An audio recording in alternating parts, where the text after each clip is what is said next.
Alors, ce soir, on va parler un petit peu d'un autre sujet, le sujet des dons du Saint-Esprit. Et vous allez comprendre peut-être ce qui s'est passé aussi ce soir, des paroles de Dieu, etc. Et c'est ça, les dons du Saint-Esprit, et c'est de ça dont je voudrais vous parler ce soir. Et en fait, ce dont je vais vous parler, c'est la suite de ce que je vous ai parlé la dernière fois, le baptême dans le Saint-Esprit. Qui c'est qui était là quand j'ai parlé du baptême dans le Saint-Esprit? Ouais, quelques-uns. Donc, le baptême dans le Saint-Esprit, et c'est ce qui s'est passé à la Pentecôte. Il n'y a pas longtemps, c'était un jour férié qui s'appelle la Pentecôte, n'est-ce pas? Voilà. Et à la Pentecôte, il s'est passé quelque chose. Des hommes simples qui étaient en train de prier dans un lieu, eh bien, ils ont reçu la puissance de Dieu. Il est dit qu'il y a un vent violent qui est venu là où ils se trouvaient. Il y a comme des flammes de feu qui sont posées sur eux. Ils ont commencé à parler des nouvelles langues qu'ils ne connaissaient pas. Et cela a été le signe miraculeux que, à ce moment-là, Dieu leur avait donné son esprit et les avait remplis de son esprit. Et il avait déversé toute sa puissance sur ces simples personnes. Et merci Seigneur, parce qu'aujourd'hui encore, on peut recevoir cette puissance, on peut recevoir ce baptême du Saint-Esprit et vivre la même expérience. Et est-ce que plusieurs peuvent lever la main? Est-ce que plusieurs ont été baptisés du Saint-Esprit? Est-ce qu'ils ont vécu cette expérience de la Pentecôte? Plusieurs personnes. La parole de Dieu, elle est incroyable. Ce qui est écrit dans la parole de Dieu, eh bien, on peut le vivre. Et tout ce qui est écrit dans la parole de Dieu, moi je crois qu'on peut le vivre. Alors, la conclusion que j'avais eue avec vous la dernière fois pour le baptême dans le Saint-Esprit, c'est que effectivement, on avait reçu cette puissance de Dieu et qui s'était manifestée. Vous vous en rappelez? C'est quoi la manifestation de ce baptême dans le Saint-Esprit? C'est quoi la preuve, le signe? Ouais, vas-y. Le parler en langue, voilà, c'est ça. On avait dit que c'était ça. Et on avait dit une autre chose, c'est qu'il y avait un parallèle entre le baptême d'eau et le baptême dans le Saint-Esprit. Ce que je vous disais, ce que j'avais sur mon cœur de vous dire, c'était que le baptême d'eau, donc c'est l'acte par lequel on s'engage à suivre Jésus. C'est l'acte qui manifeste aussi qu'on a cru à l'Évangile. Et c'était le début de la marche chrétienne. Ça, c'est clair pour tout le monde. C'est le début. Tu n'as pas besoin d'être parfait, tu n'as pas besoin de faire un tas de choses, de preuves pour te baptiser. Si tu crois que Jésus est le Sauveur, et si tu as décidé de lui confier ta vie et de le suivre, de lui obéir, alors tu te baptises. Mais c'est le début. Et on avait dit que le baptême dans le Saint-Esprit, du coup, est-ce que c'était la fin ou le début de quelque chose? C'était le début de quelque chose. Et c'était vraiment sur ce que j'avais commencé un peu à vous dire, c'est que le baptême dans le Saint-Esprit, c'est le début de quelque chose de nouveau pour toi. Et c'est le début de ce qu'on pourrait appeler la vie de l'Esprit. C'est le début. Parce que trop souvent, en fait, on se contente d'avoir parlé en langue. Et puis, bien sûr, c'est bon de parler en langue, etc. Mais on ne cherche pas vraiment à aller plus loin. On se contente de cette expérience qui est merveilleuse, mais on ne cherche pas à aller plus loin. Mais ce soir, je voudrais vraiment vous encourager à aller plus loin. Aller plus loin, parce que le baptême dans le Saint-Esprit, c'est la porte vers le surnaturel de Dieu, un Dieu qui se manifeste véritablement dans la vie des hommes, puissamment. Et c'est tellement puissant que ça donne un témoignage que Dieu est vraiment présent au milieu de nous. Ce que je voudrais te dire ce soir, c'est que le baptême dans le Saint-Esprit doit te propulser dans les dons spirituels, l'exercice des dons spirituels. C'est vraiment l'enseignement que je veux vous donner ce soir. Alors, quand je parle de dons spirituels, je vais expliquer un petit peu tout ce que ça représente, pour ceux pour qui c'est pas clair, etc. Et je vous avoue, je me suis dit, est-ce que je fais bien de leur parler des dons spirituels? Parce que on pourrait avoir l'impression peut-être que vous êtes jeune, peut-être pas assez affermi. Peut-être c'est l'impression que on pourrait avoir que voilà, c'est trop tôt pour en parler, vous en êtes peut-être pas tous là. C'est la première pensée que j'ai eue, mais le Seigneur tout de suite m'a rappelé sa parole. Et sa parole, elle est claire. Dans les derniers jours, dit Dieu, je déverserai de mon esprit sur tout être humain. Vos fils et vos filles prophétiseront, vos jeunes gens auront des visions et vos vieillards auront des rêves. Et donc, lorsque j'ai cette parole qui m'est revenue, ben là, tout est devenu tellement clair. En fait, vous êtes les premiers concernés par ces choses. Vous devez vous en saisir. C'est la volonté du Seigneur. Il parle de jeunes gens, il parle de jeunes filles. Ça vous concerne. Bien sûr, pour ceux qui ont commencé à marcher avec le Seigneur, pour ceux qui sont baptisés, pour ceux qui sont baptisés aussi du Saint-Esprit, mais ça vous concerne.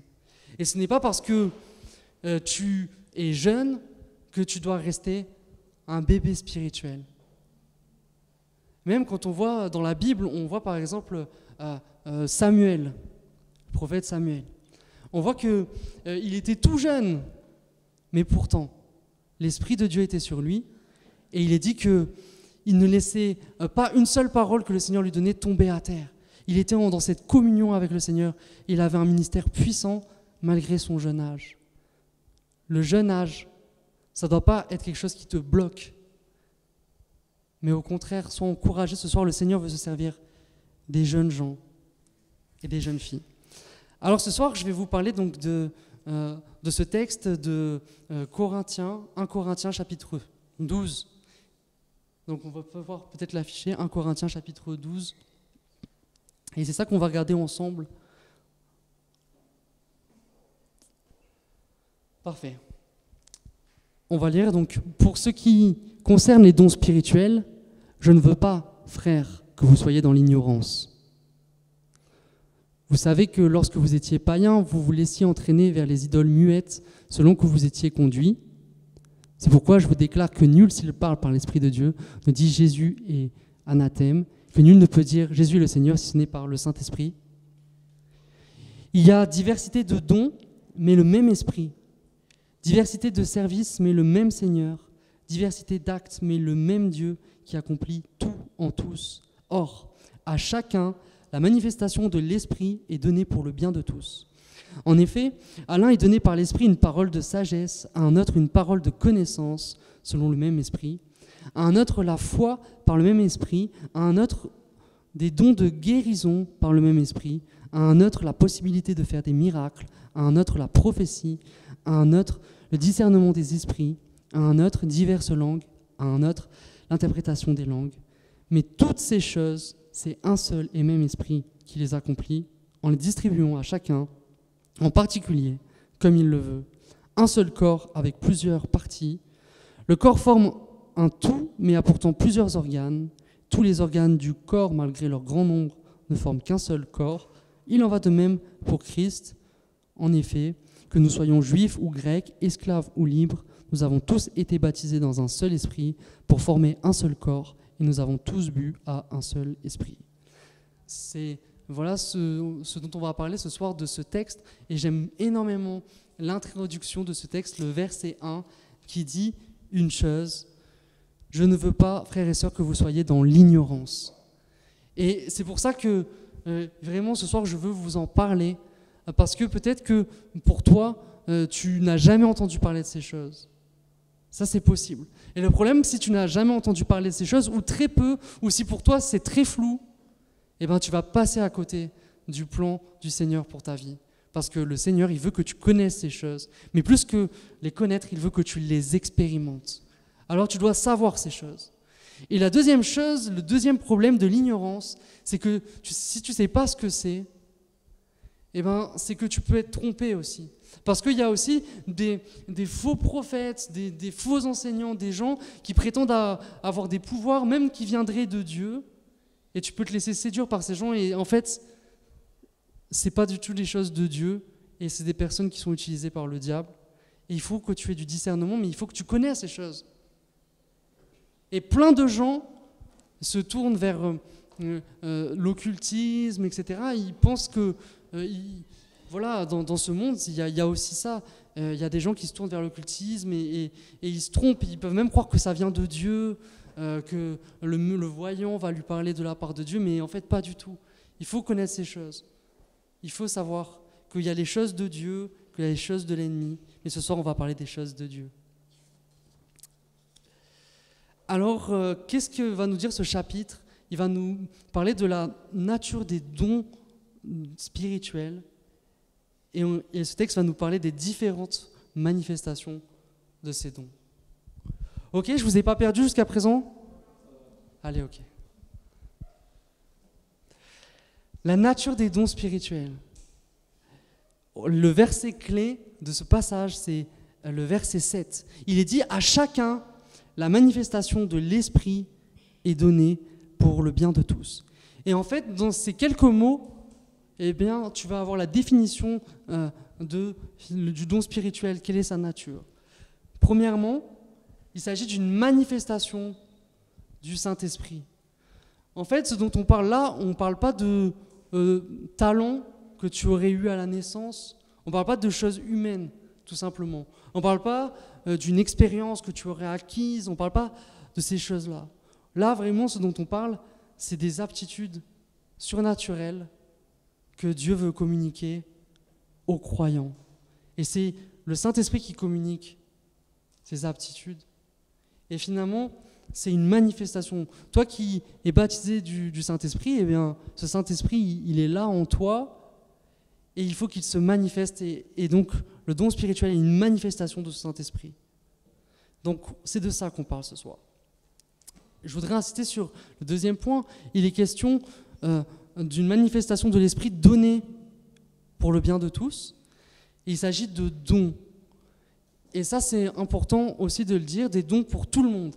Et si tu as oublié tout ce que je t'ai dit ce soir, eh ben, retiens au moins ça, c'est qu'il y a un don que le Seigneur veut te faire, un don surnaturel pour le servir. Et ça, c'est important. Chacun d'entre vous ici, qui êtes baptisé du Saint-Esprit, et le Seigneur veut baptiser chacun, eh bien, il a un don à vous communiquer. Et peut-être que toi, jusqu'à présent, tu considérais que c'était pour les anciens de l'Église, pour les gens aguerris, etc. Bien sûr, il faut une certaine maturité, mais ça reste un don. Et un don, c'est pour chacun.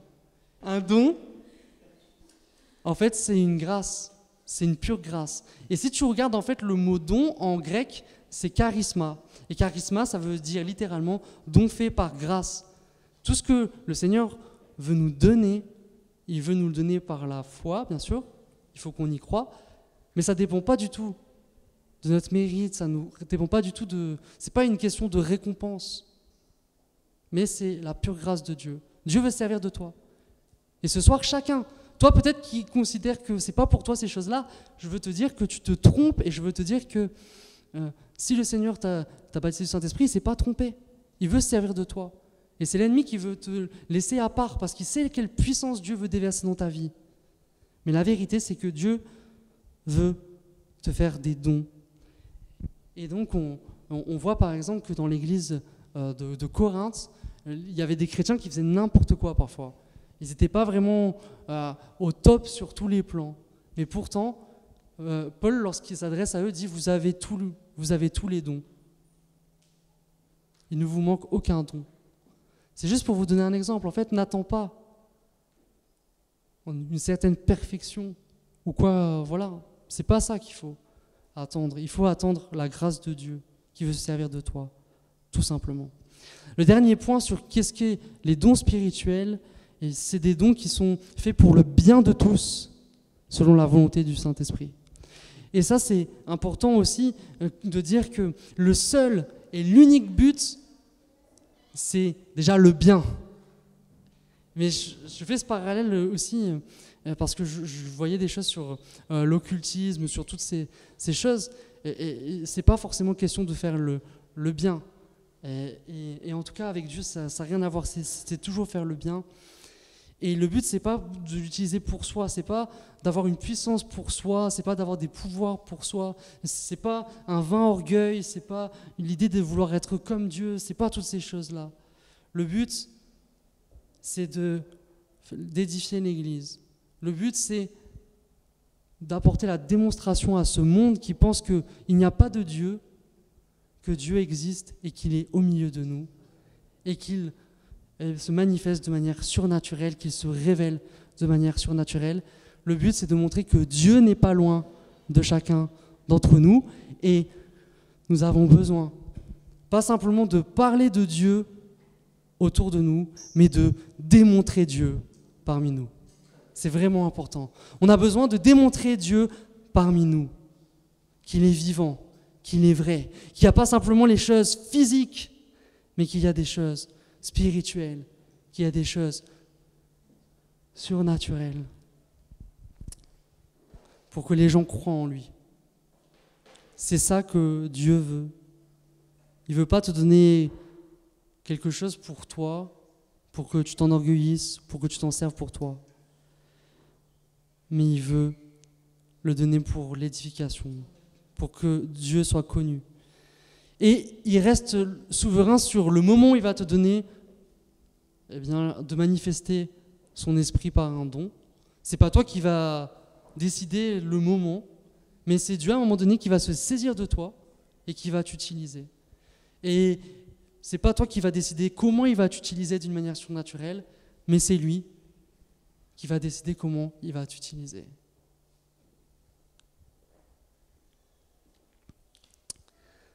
Ok, donc c'est bien clair pour tous. Donc voilà, on parle des manifestations surnaturelles du Saint-Esprit chez le croyant qui est baptisé du Saint-Esprit. C'est un don qui est fait, c'est immérité, et c'est pour la gloire de Dieu, c'est pour que l'Église grandisse. Maintenant, on va parler des différents dons spirituels.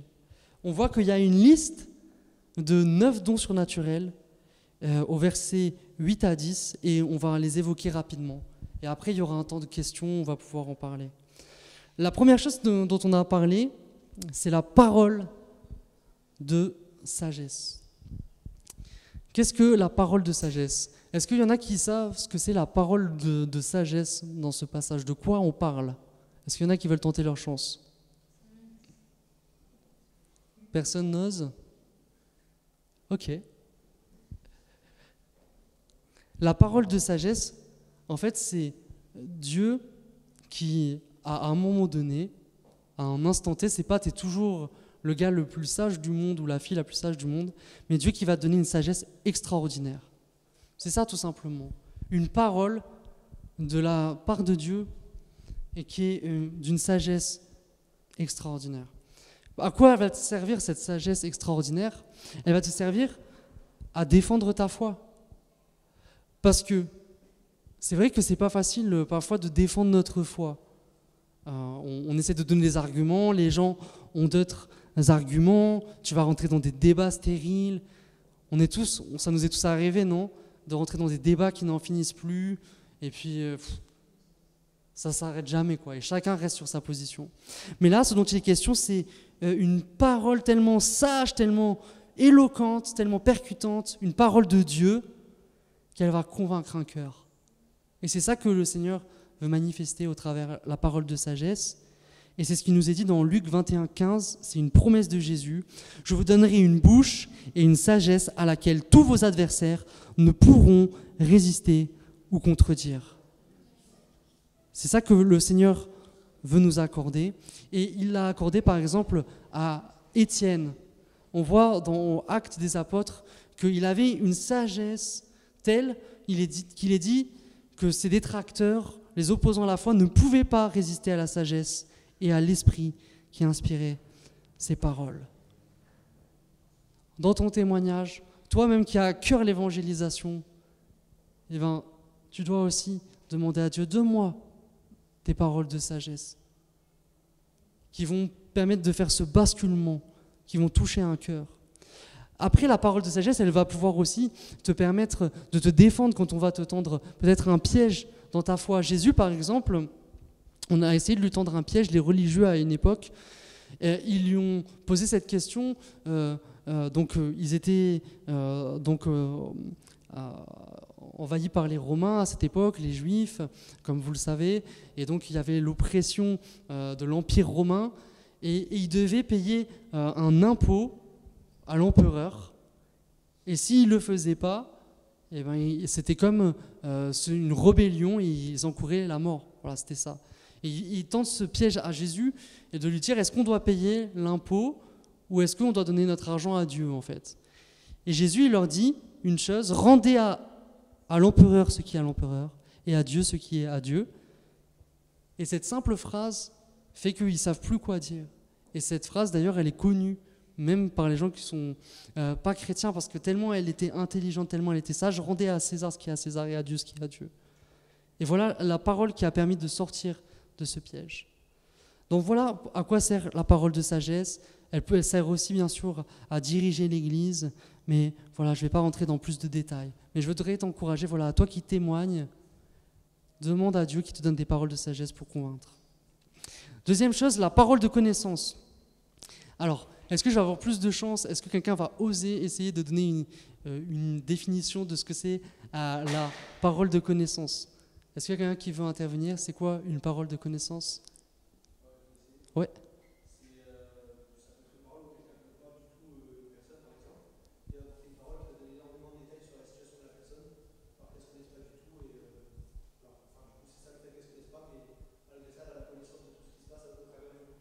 D'accord. Ok. Et est-ce qu'il y a quelqu'un d'autre qui veut dire quelque chose, peut-être? Oui? La parole de la connaissance, ça représente la Bible, parce que c'est la Bible qui va nous donner. Enfin, c'est la Bible qui va nous donner la connaissance que Dieu veut nous donner. D'accord. Alors, ouais, je vois à peu près. Je vois à peu près. Je vois à peu près. En tout cas, toi, tu dis, c'est finalement, tu sais quelque chose sur la vie de quelqu'un, mais que tu n'es pas censé savoir. Et du coup, tu te dis, ouais, ça, c'est une parole de connaissance. Ok. Il y en a à qui c'est peut-être déjà arrivé que quelqu'un lui a parlé d'un truc et qu'il ne pouvait pas savoir sur sa propre vie. Ça vous est arrivé ou pas? Ouais, plusieurs. Ok. Ben, en fait, pour moi, c'est pas ça une parole de connaissance. Voilà, désolé. Tout ça pour ça. Pour moi, c'est pas vraiment ça, pour la simple et bonne raison que je vois pas la différence avec la prophétie, en fait. Tu vois?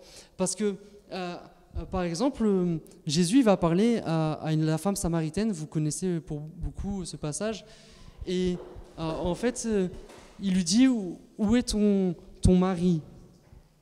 Il y a une question de mari. Et en fait, elle n'a pas de mari, et donc, voilà, en fait, le Seigneur, il sait qu'elle n'a pas de mari, et il lui dit, tu as 5 maris, celui que tu as maintenant n'est pas ton mari, en cela tu as dit vrai. Seigneur, lui dit la femme, je vois que tu es prophète. En fait, dans ce passage, on voit que Jésus, on reconnaît la femme samaritaine, le reconnaît comme prophète, parce qu'il savait quelque chose qu'il n'était pas censé savoir, qu'en fait, elle n'avait pas de mari actuellement. Tu vois? Donc pour moi, en fait, la parole de connaissance, c'est pas ça. Et la parole de connaissance, c'est plutôt une compréhension surnaturelle de la parole de Dieu à un moment donné. En fait, ces gens, d'un coup, tu vas peut-être discuter avec quelqu'un et à l'instant même, tu vas lui parler d'un truc de la Bible que toi, jusqu'à présent, tu n'avais jamais réfléchi dessus, mais tu vas commencer à lui expliquer un tas de trucs sur ce passage de la Bible, par exemple. Mais ce n'est pas des choses que tu as déjà réfléchies, ce n'est pas des choses que tu as apprises par cœur, mais à ce moment-là, tu as une connaissance vraiment peut-être des choses qui étaient cachées jusqu'à présent à l'instant même. Et moi, ça m'est déjà arrivé, je me suis retrouvé à parler avec un gars et j'essayais de lui expliquer les choses le plus simplement possible, il ne connaissait pas du tout la Bible et tout. Et d'un coup, je commence à lui expliquer des choses, plein de choses et tout. Et je me dis, ouais, mais c'est hyper pertinent ce que je lui dis à ce moment-là. Et lui, il me dit, ah ouais, et tout. Enfin, je vois qu'il est intéressé. Et je me rends compte en lui disant que ces choses, en fait, j'ai jamais réfléchi à ce que je suis en train de lui dire et ça me vient tout seul. Vous voyez? Alors, est-ce qu'il y en a qui c'est déjà arrivé, dans une discussion, d'un coup, ils comprennent vraiment un passage de la Bible, ils commencent à l'expliquer, ça vous est arrivé ça ou pas? Ah, voilà, c'est excellent. Vous n'y aviez pas réfléchi avant, et d'un coup, paf, tout est clair, tout est limpide, c'est ça que je dois te dire. Excellent. Excellent. Voilà. Et bien pour moi, c'est ça. Et pour moi, c'est ce qu'a vécu Pierre à la Pentecôte. À la Pentecôte, du coup, comme on disait, les gens parlent des nouvelles langues et tout le monde se dit mais qu'est-ce qui se passe? Comment ces gens-là connaissent notre langue maternelle? Ils ont entendu ce vent. Enfin, c'est fou ce qui se passe à la Pentecôte. Il y a plein d'interrogations. Et Pierre va leur parler. Et Pierre, il se met debout et il leur dit comprenez ce qui se passe et prêtez l'oreille à mes paroles. Ces gens ne sont pas ivres comme vous le supposez. Mais maintenant se réalise ce qu'a dit le prophète Joël. Dans les derniers jours, je déverserai de mon esprit sur tout être humain. Vos fils et vos filles prophétiseront, c'est ce qu'on a lu tout à l'heure. Et ce que je veux vous dire par là, c'est que Pierre, je ne pense pas du tout que quand il s'est passé ce qui s'est passé, il a écrit une prédication. D'accord ? Il était vraiment dans le vif du sujet, il venait d'avoir expérimenté ça. Et je crois vraiment qu'à l'instant même, le Seigneur lui a donné l'explication de ce qui était en train de se passer. Et il a donné aussi les mots pour expliquer à la foule ce qui s'était passé. Et je pense vraiment que là, à ce moment-là, Pierre a cette révélation vraiment de Dieu, que cette prophétie de Joël écrit des centaines d'années auparavant, et ben c'était pour maintenant. Ok ? Donc j'avance, je ne veux pas être trop long. Le don de foi. Le don de foi, qu'est-ce que c'est ? Donc c'est pas la simple foi de monsieur tout le monde, mais c'est quelque chose de surnaturel, parce que vous avez compris, tous ces dons sont surnaturels. Déjà la foi, c'est pas très naturel, mais là c'est encore plus surnaturel. Le don de foi, c'est vraiment une foi portée à son summum. Il y en a qui disent c'est la foi qui déplace les montagnes, vous voyez, et cette foi, par exemple, Pierre l'a expérimenté, et vous connaissez tous cette histoire. À un moment donné, il voit un mendiant qui ne peut pas marcher, et donc ce mendiant, il lui demande de l'argent, okay, et il lui dit « Je n'ai ni argent ni or, mais ce que j'ai, je te le donne. Au nom de Jésus-Christ de Nazareth, lève-toi et marche. » Et le prenant par la main droite, il le fit lever, et au même instant, ses pieds et ses chevilles devinrent fermes. D'un saut, il fut debout, il se mit à marcher. Il entra avec eux dans le temple, marchant, sautant et louant Dieu. Donc pour moi, là, c'est vraiment ça, un don de foi. Il a vu un gars qui était mendiant, et surtout qui ne pouvait pas marcher. Et il a eu cette foi tout de suite que le Seigneur lui a communiqué pour qu'il soit guéri. Et il lui dit, non, tout ce que je peux te donner, c'est au nom de Jésus, lève-toi et marche. Et il a tellement la foi qu'il ne va pas dire, bon, alors je vais prier pour toi, et puis on va prier un moment. Et il n'est pas là dans son cœur en train de se dire, Seigneur, j'espère que je ne fais pas n'importe quoi, parce que ce gars, je lui ai promis qu'il allait marcher. Ça, c'est peut-être notre foi normale. Des fois, on prie pour quelqu'un, et on se dit, Seigneur, j'ai peut-être été un peu trop chaud, je me suis peut-être trop attendu au miracle et tout. Il n'est pas en mode comme ça. Il dit, oui, au nom de Jésus, tu vas marcher, et il le saisit, et il marche. Ben pour moi, c'est ça, don de foi.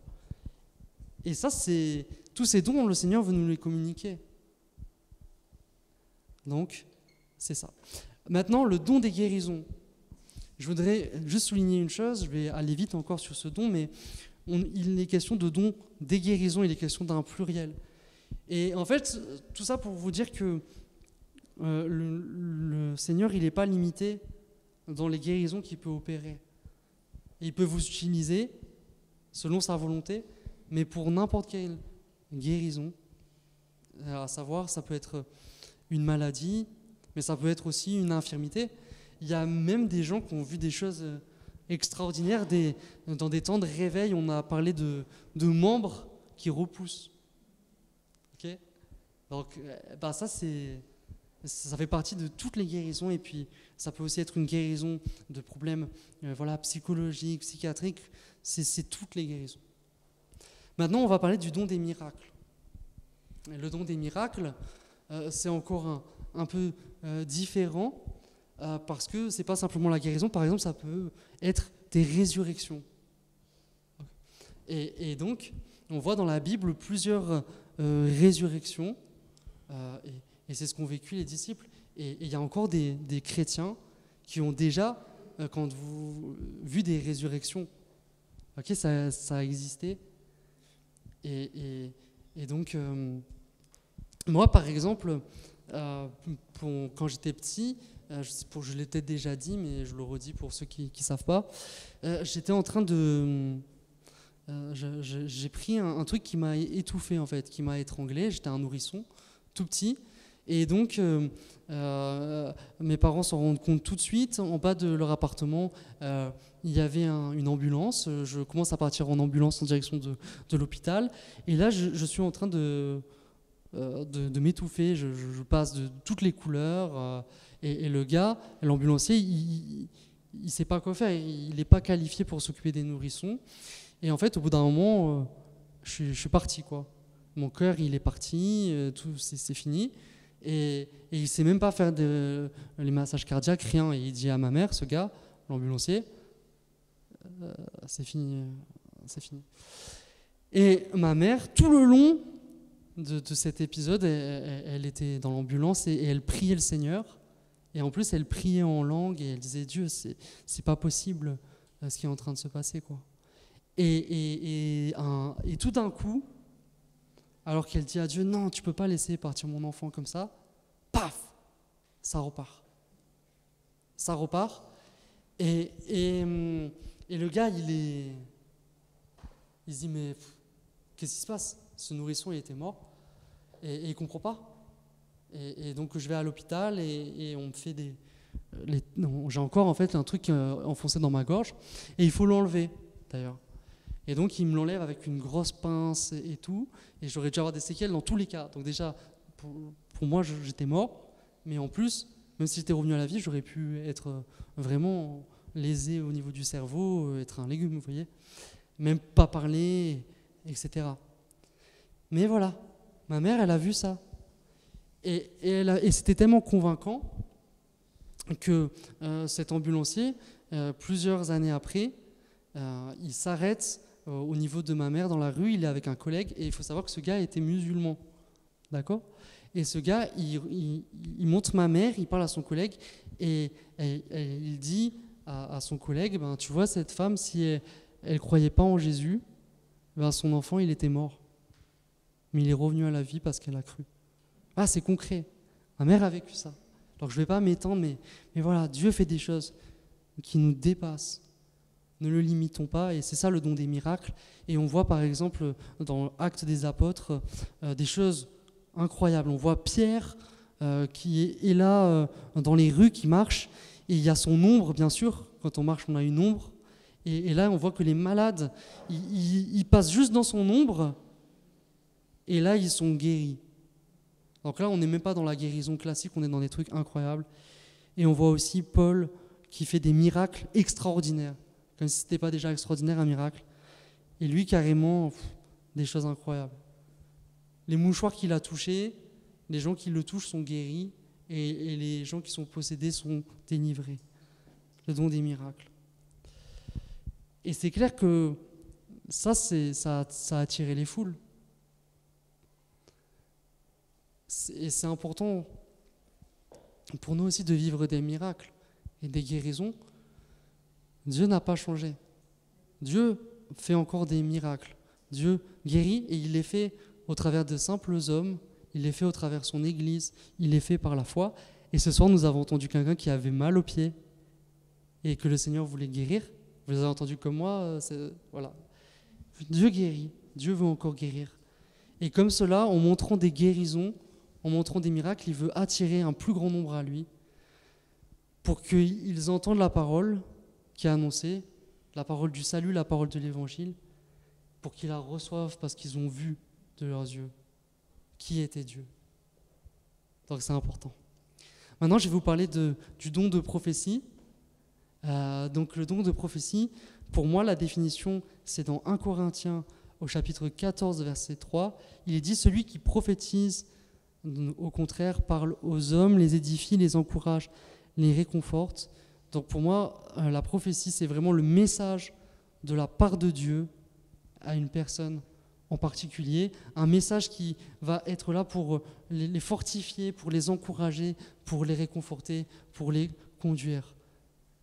Et donc pour moi, c'est distinct encore de la parole de connaissance. Voilà, c'est vraiment ça la prophétie.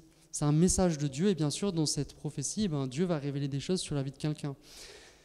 Et c'est énorme de réaliser ça, en fait, que Dieu, il veut transmettre des messages au travers nous, en fait. Vous vous rendez compte de ça, et c'est pas que pour certains anciens, mais c'est Dieu, peut-être, pour plusieurs, il veut vous utiliser pour transmettre un message. Et vous savez, ça m'a tellement béni quand Dieu m'a parlé au travers de la vie de quelqu'un. Ça m'a tellement béni. Par exemple, une fois, je vivais vraiment une épreuve très difficile.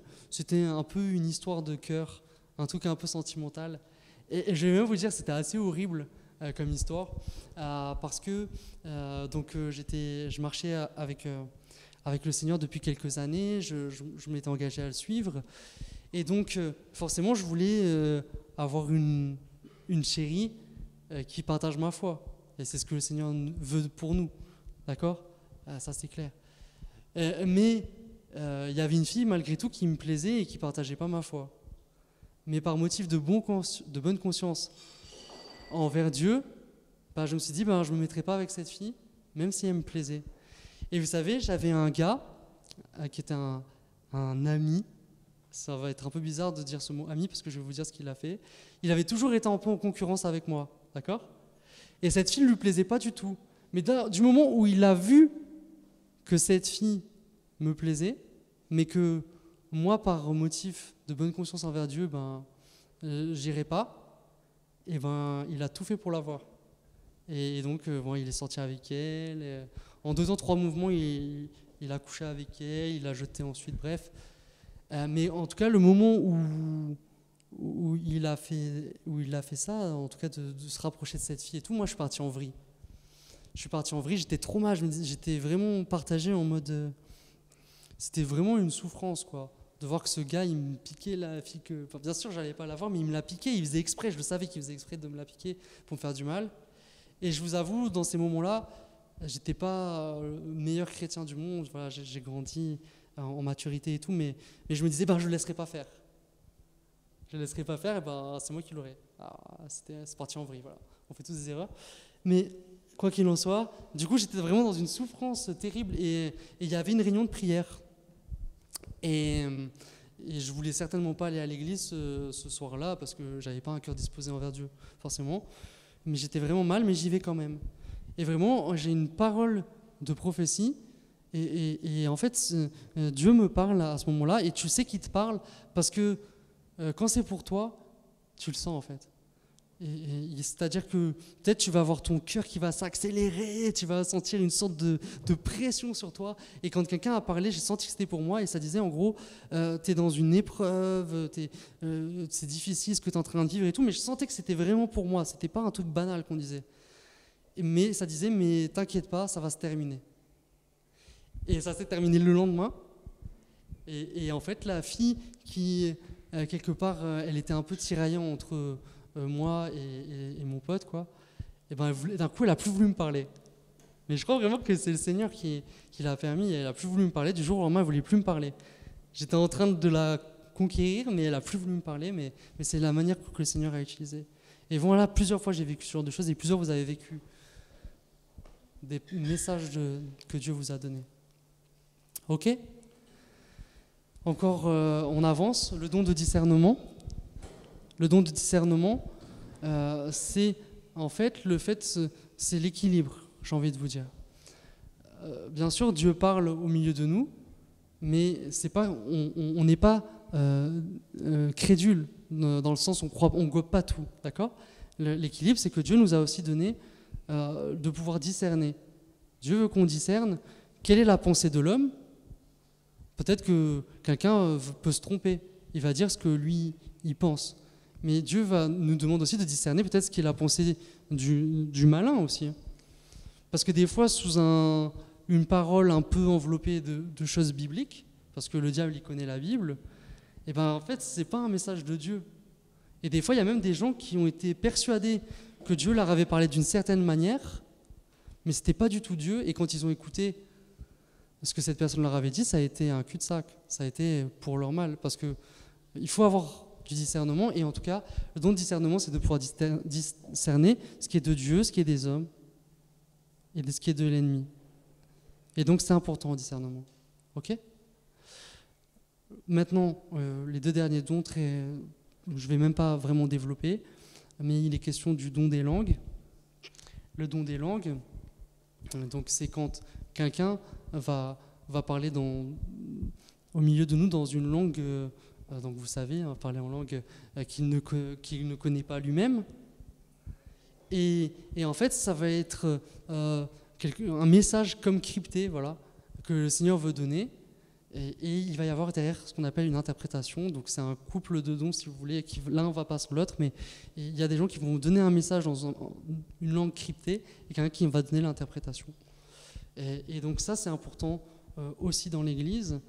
Et dernièrement, je parlais avec les ados, ils ne savaient même pas vraiment pourquoi des gens parlaient dans une langue qu'ils ne connaissaient pas, et ils se disaient, ils ne savaient pas ce que c'était. Mais c'est Dieu qui parle aussi de cette manière. Donc voilà pour ce qui est des 9 dons. Ma conclusion, c'est qu'il y a ces 9 dons et que Dieu veut vraiment les manifester au milieu de nous, que tous sont importants, que tous sont nécessaires et qu'on est tous différents. Et pour que ça marche, voilà, la prophétie, il faut qu'il y ait aussi du discernement. Et sinon, ça peut partir n'importe comment. Et si quelqu'un parle en langue, qu'il a un message pour Dieu en langue, il faut aussi des gens pour interpréter. Donc, tout doit fonctionner ensemble. Et tout est important. Ok ? Donc, ma conclusion, tout simplement, c'est recherchons ces choses. Recherchons ces choses. C'est ma conclusion. Tu t'es senti visé, hein ? Oui, tu t'es senti visé. Ma conclusion, c'est juste Dieu est extraordinaire. Ma conclusion, c'est vrai, on passe beaucoup de temps à faire des programmes. C'est bon, les programmes. On passe beaucoup de temps à développer les talents qu'on peut avoir. Hein. Mais la volonté de Dieu, la réalité, c'est que c'est pas simplement de faire des bons programmes, c'est pas simplement de développer tes talents, mais Dieu veut t'utiliser de manière surnaturelle. Et il faut que tu recherches ces choses-là. Elles sont pour nous, chacun d'entre nous. Ok ?